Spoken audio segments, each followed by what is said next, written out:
Time for some YouTube. What's this? Wow, somebody else trying to start a YouTube channel with a 350Z. I know. Bear with me, jerk-offs. Okay, I guess I'm watching.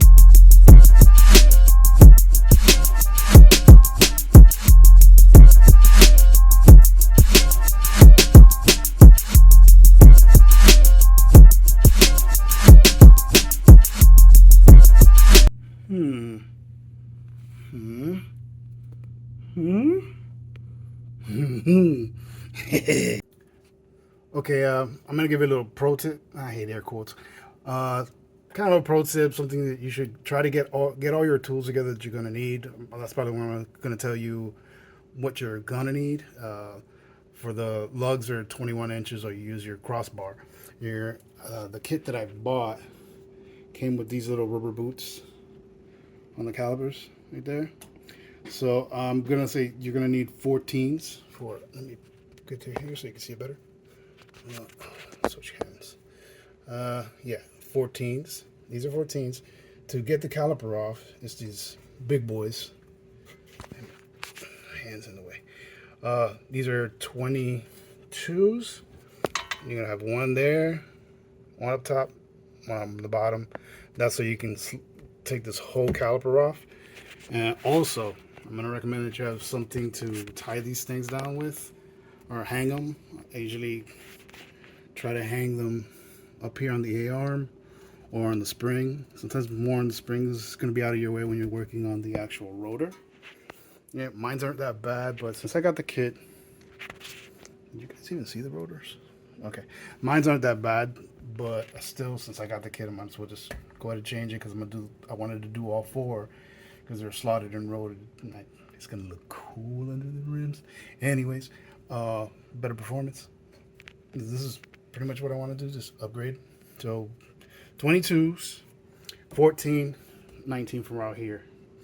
If anything else I could think of, C-clamp, because you need a C-clamp or something to pry the caliper open, because you're gonna need some room to slide these calipers in, not calipers, brake pads into this caliper, because they kind of barely touching, a little too close. Barely touching the rotor as it is. Well, let me get back to it. Okay, before I start the time lapse, and this guy keeps cutting his grass and blowing his lawn, I'm seeing this a lot lately in these new jack stands. I just got these. Dude, what the hell is what? Why? Like, you're not protecting the pinch welds, dude. What are you doing here? Well, hello. Yeah, this guy's still cutting his damn grass. Oh. I'm not that ignorant when I told you guys that I was going to put that under the pinch welds. This is where I'm putting it. Okay. As you can see, this is that big K-frame. I could do words, damn it. Well, anyways, it's the brace that goes all the way across. I'll probably say it during the narrative. I'm putting that sucker right under there. So it's nice and safe. That way I don't mess up the pinch welds.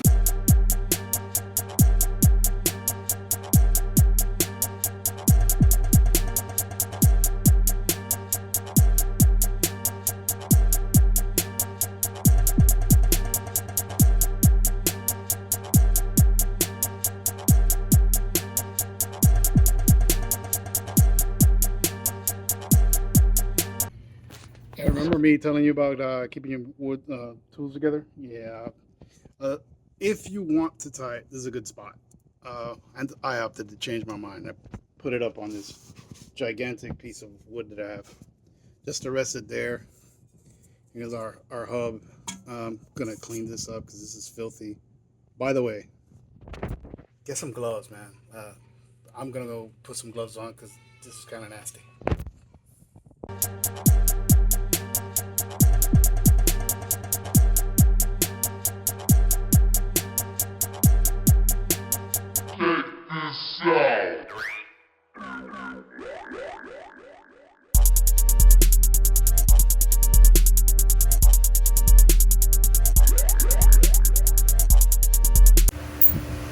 Well, I took these off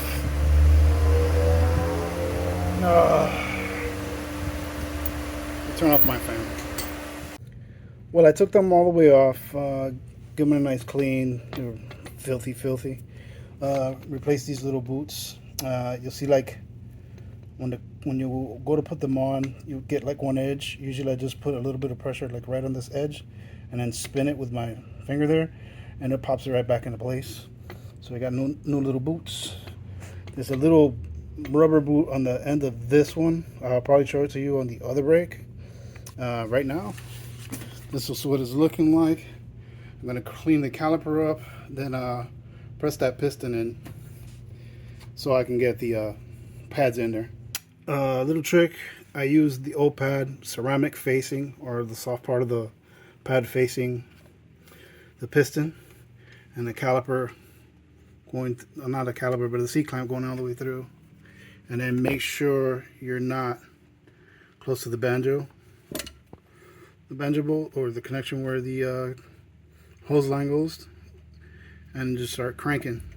I also open the cap here, so if any air backs up, it has somewhere to go, like out, instead of just pressure on your cap. Yeah, I'll get back to it.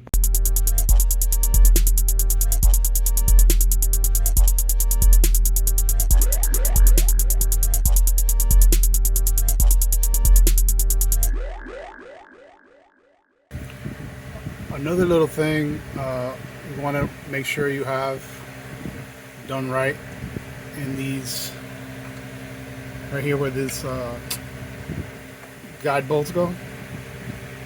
The top of that head is round, flat, round at the bottom, and then it's flat here. Make sure the flat sides are, like, you have that one flat side up against the caliper, because if not, it won't line up. And you'll have one side going in and the other one side not going out. As you can see here, flat side, and it'll let you line these bolts up. The ones up in here in the back.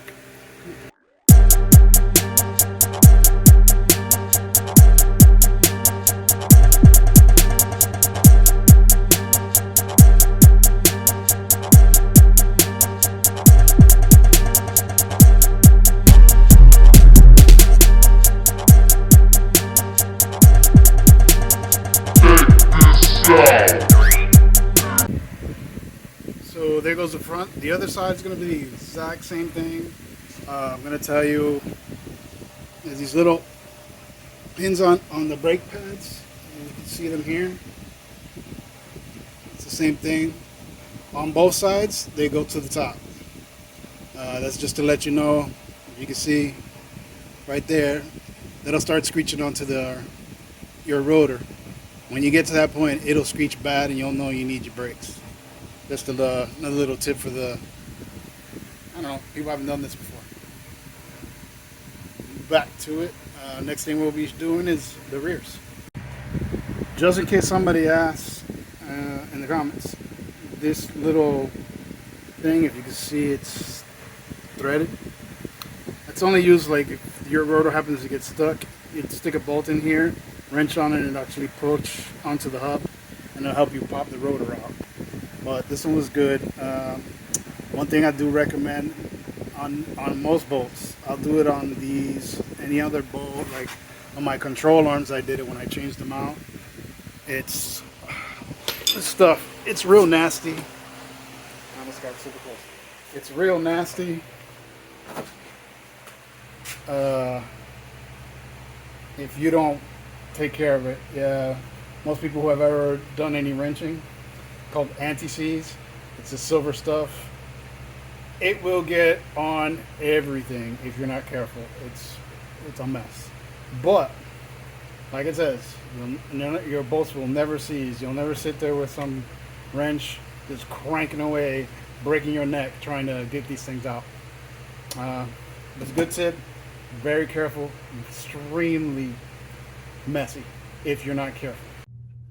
Hey, you hear that? Me neither. No lawnmowers, bro. It's gonna be great. Well, let me remember when we did the, let me stay in camera. When we did the brackets for the caliper, which is this one and this one down here. They were 22 in the front. Here they're 19. Nissan. The other ones for the caliper up here and down here, still 14. This is gonna be this is your bleeder valve. They're on all of them. They're all 8mm. Don't wrench on them hard. They strip super easy. I'm speaking because a friend told me. I've never stripped any of those things. No, I'm serious. Well, let's get going. On to the time lapse.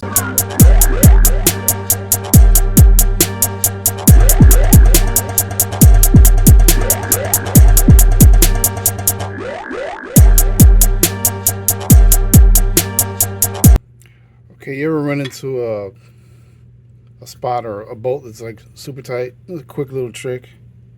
See if I can do this right. One hand. If you hook it on here, let me do that on camera. If you hook it on here, like so, now you got leverage. Come on, oh you bastard. Let's go.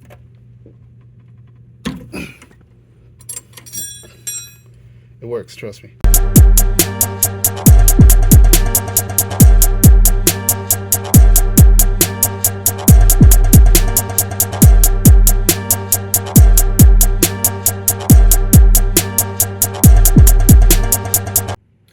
Alright, now it's time to compress the piston on the caliper. I'm going to do a certain way here. I'll say open your bleeder valve a little bit. Well, not just yet. And I got this thick piece of metal. I could do it with the brake pad too, but if you want to do it like this, where you brace it on that screw, to do it like that, since I open the bleeder valve just in case it won't do that much pressure. It'll release some of the fluid out of here. You may want to put something under it to catch it, or if you don't give a shit about the mess, then go ahead and do it that way. Go ahead and do it, and then we're gonna start cranking. Yeah, my clamp broke earlier, but I'm still gonna use it. Back to the time lapse. Check this out.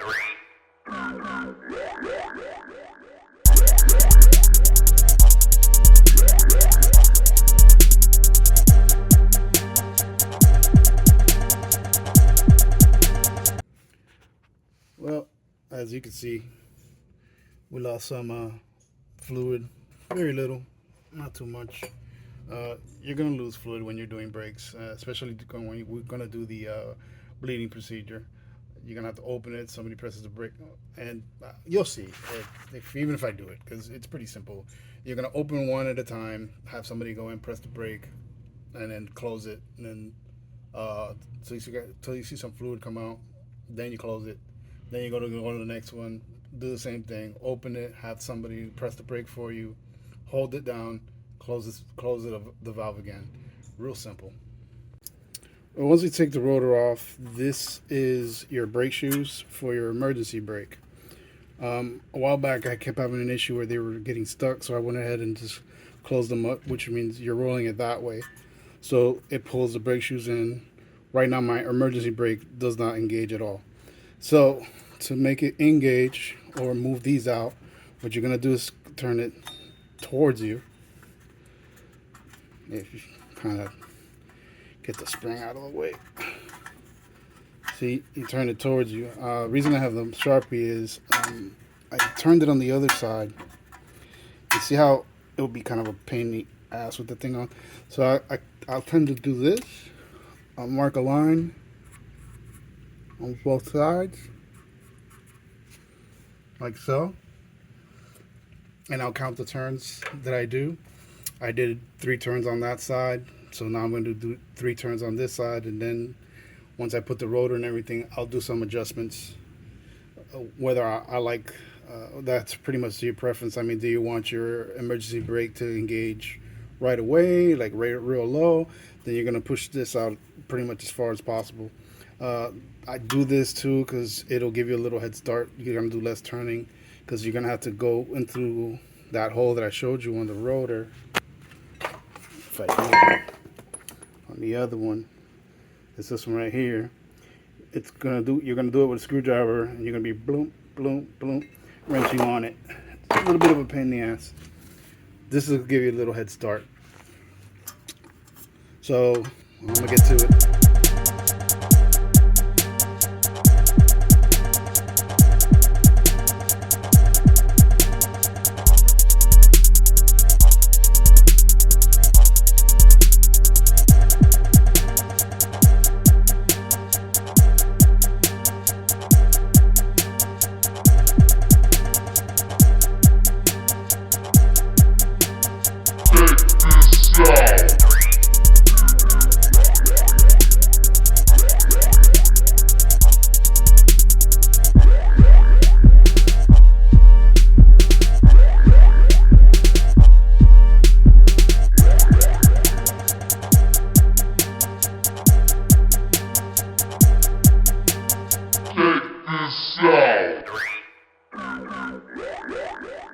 Alright guys, brackets in. Got our 21s, or not 21s, our 19s in. Make sure that when you push these in, you can hear them bottom out. We'll continue and make it even more cooler.